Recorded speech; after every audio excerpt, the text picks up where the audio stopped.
Hey everybody, this is Dan for GemmyD on Cars. Now this is a sort of brisk winter day here in Mechanicsburg, PA. And today we're going to talk about 5 things that I hate about my Audi Q5. Now, I want to issue a huge disclaimer, okay, because I love this car. My wife loves this car. You know, she's mainly the daily driver. You know, I drive it at night and on the weekends she drives it to work. But there are 5 things that I would change about this car. And number 1 is on the outside. Pretty much the rest of them are on the inside. So, I love this car. So, leave your comments for saying, you know, it doesn't have this, whatever. So, I love this car. So, let's get right into it.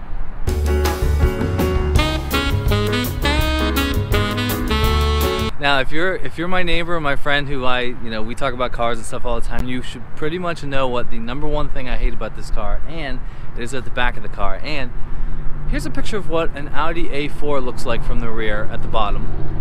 Now here's a Q3. Now here's an A6. Now what I'm getting at, this car has fake exhaust, and I can't describe to you how much I hate it. It's just so annoying, okay?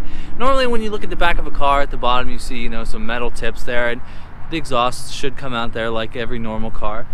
Audi has decided to put in fake exhaust, and I hate it. So if you're looking at the back of the car, oh, what's that right there? Should be exhaust. Nope. It is nothing. Look. So the exhaust is right there. Same with the other side. I need to use the CarWow stick of truth. I'll do that right now.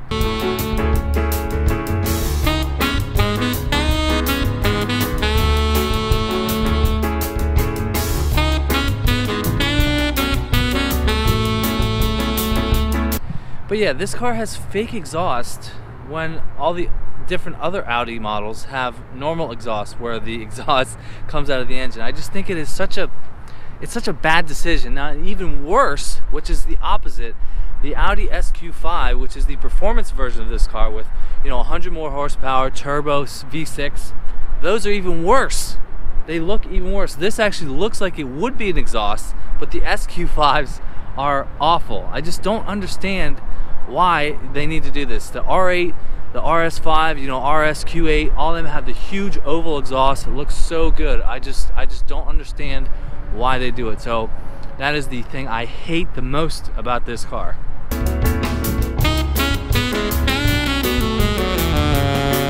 Now, most of these other things that I hate about this car are basically on the inside. The outside is pretty much done except for the exhaust. So the number 2 thing that I hate about this car is that there's no heads-up display. Now, this car was over $50,000 when it was new, and I think for a price like that, it should have these small, you know, premium features of a car. My Mazda 6, which was, let's say, $32,000 new in 2015, that car has a heads-up display, and this one does not. So when you turn the car on, normally there should be something popping up here that gives you information. Sorry.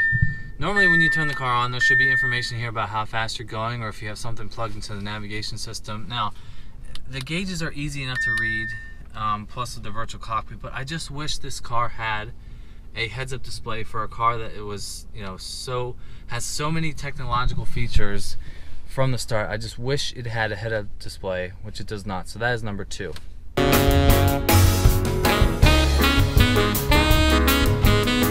Now, the number 3 thing that I hate about this car is that there is no touchscreen on the main screen. Now, everything is controlled right here with this little knob right there. When you go up and down, I'm going through the radio channels, but there is no touchscreen. Now, my wife hates this. That is the one thing that she hates about this car. With my Mazda, it has the click wheel down here, and you're able to do things on the screen, but not this car. There is no touchscreen. I don't want to get my fingerprints all over it, but she really is not a big fan of the click wheel, my wife. So she wishes you could just go, let's say you wanted to go to the Beatles channel, you could just click it right there, but you cannot. So that is the number 3 thing. My wife really wishes that it had a touchscreen.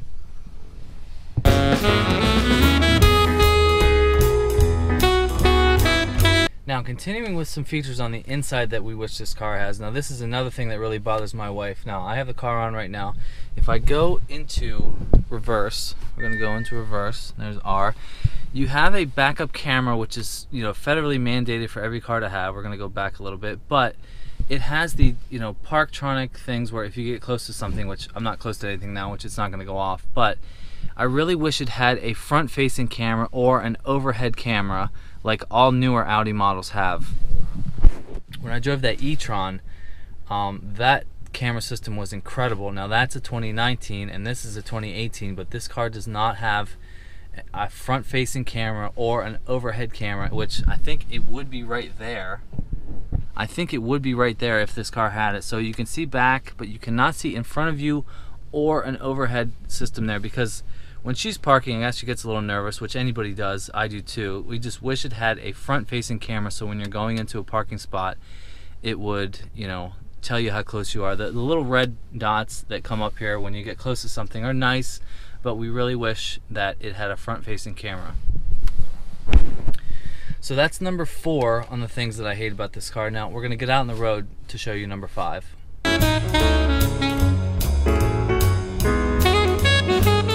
Now, the 5th and final thing that I hate about this car, now this is just something that I don't like. My wife says she didn't really agree with me on this one.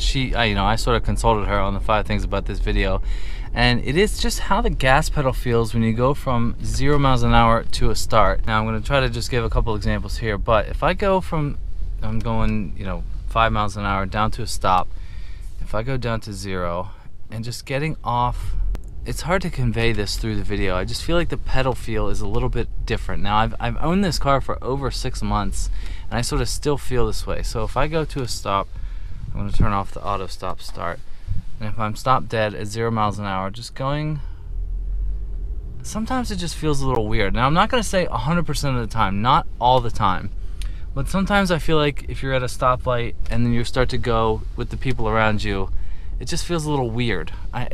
It's going to be hard to convey this, but just stick, trust me.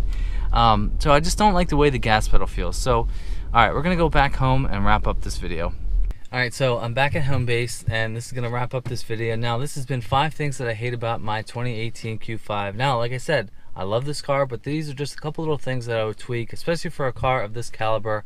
I thought it would have a couple more things included. So, thank you for watching. If anybody out there is a Q5 owner, let me know if you feel the same way. Leave me a comment below what you think. Don't forget to hit that subscribe button and follow me on Instagram at GemmyD on Cars. Now stay tuned. I got an incredible car coming up later this week, which was the greatest car that I've ever driven. So stay tuned for that. So thanks for watching, and I'll see you in the next one. See ya.